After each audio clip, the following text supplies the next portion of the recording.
हमारा आसमान कई रंगों के छोटे बड़े सितारों से चमकता है।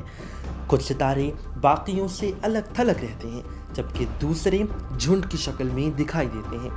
इनमें से कुछ झुरमुट ऐसे भी हैं जो ज़मीन से देखे जाने पर किसी ख़ास शक्ल के नज़र आते हैं। इन झुरमुटों को कॉन्स्टेलेशंस कहा जाता है। इन्हीं में से एक कॉन्स्टेलेशन ओरियन भी है, जो शिकारी की शक्ल का नज़र आता है, मगर ये शक्ल ज़्यादा अरसे तक इसी तरह नहीं रह सकेगी, क्योंकि इस झुरमुट का एक चमकदार सितारा बीटलजूस मरने वाला है। खला में सितारे धूल के बादलों के कंडेंस होने से, कसीफ होने से बनते हैं। नए बनने वाले सितारे में हाइड्रोजन गैस की मिक़दार बहुत ज़्यादा होती है, जिसे सितारा अपने ईंधन यानी फ्यूल के तौर पर इस्तेमाल करता है। एक सितारे में जितना ईंधन होता है, वो इतना ही लंबा अरसा ज़िंदा रहता है। अगर सितारा बड़ा हो तो इसमें हाइड्रोजन गैस ज़्यादा होती है, इसलिए वो ज़्यादा अरसा एग्जिस्ट करता है। छोटा सितारा कम ईंधन होने की वजह से कम ज़िंदगी पाता है। इसी तरह तकरीबन 8 मिलियन साल पहले बीटलजूस भी वजूद में आया। बड़ा सितारा होने की वजह से बीटलजूस लाखों सालों तक चमकता रहा और मज़ीद भी ज़िंदा रह सकता है। इस सितारे की रोशनी में कमी और ज़्यादती होती रहती है। हर 12 से 14 महीने मध्यम रहने के बाद बीटलजूस अगले 6 साल तक भरपूर चमकदार रहता है। इस अरसे के बाद फिर से इसका मध्यम रोशनी वाला फेज़ शुरू हो जाता है, मगर अक्टूबर 2019 में बीटलजूस की रोशनी में 40% तक की वाज़ेह कमी देखी गई। ये बात हैरत अंगेज़ इसलिए है क्योंकि बीटलजूस इससे पहले कभी इतना मध्यम नहीं हुआ। हबल टेलीस्कोप की भेजी गई तस्वीर के मुताबिक बीटलजूस हैरत अंगेज़ हद तक मध्यम हो रहा है। नासा के मुताबिक रोशनी में इस कमी की वजह सितारे में से प्लाज्मा का रिलीज़ होना है।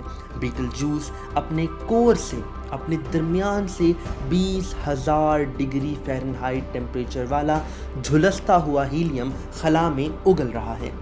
जैसे ही ये मादा खला में पहुंचता है तो स्पेस के इंतहाई कम दर्जा हरारत पर मुंजमद होने लगता है और जमने लगता है और धूल के बादलों में बदल जाता है।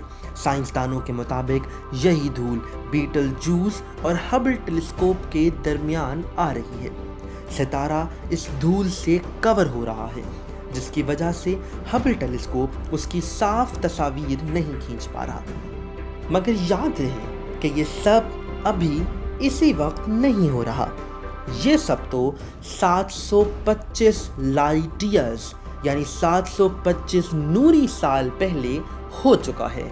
जी हाँ, बीटलजूस की ज़मीन से दूरी इतनी ज़्यादा है कि इसकी रोशनी को हबल टेलीस्कोप तक और ज़मीन तक पहुंचने में 725 नूरी साल का वक्त लगता है। इसका मतलब ये है कि जो कुछ हम आज देख रहे हैं वो सब बीटलजूस पर 725 नूरी साल पहले हो चुका है। किस कदर हैरत अंगेज़ बात है। कई सितारे ज़मीन से इतने दूर हैं कि जब तक इनकी रोशनी ज़मीन पर पहुंचती है तब तक उनका वजूद ख़त्म हो चुका होता है। सदियों पहले जो रोशनी इन सितारों से चली थी, उसे ज़मीन तक आने में इतना वक्त लगा कि तब तक इस रोशनी को भेजने वाला सितारा कायनात की वसअतों और ख़ामोशी में सो गया।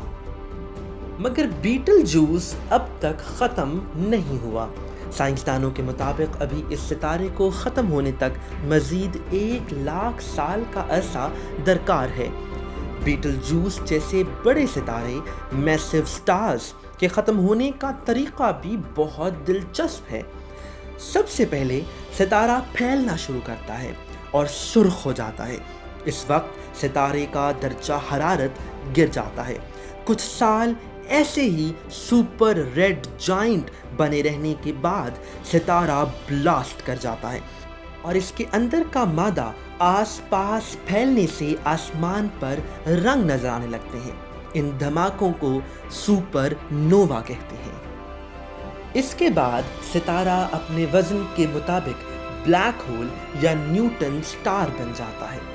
بیٹل جوس کے بلاسٹ ہونے پر بھی ایک ایسا ہی سپر نووا دھماکہ ہوگا۔ چونکہ یہ ستارہ زمین سے قریب ہے، اس لیے یہ سپر نووا آپ زمین پر کھڑے رہ کر اپنے گھر کی چھت سے بھی دیکھ سکیں گے۔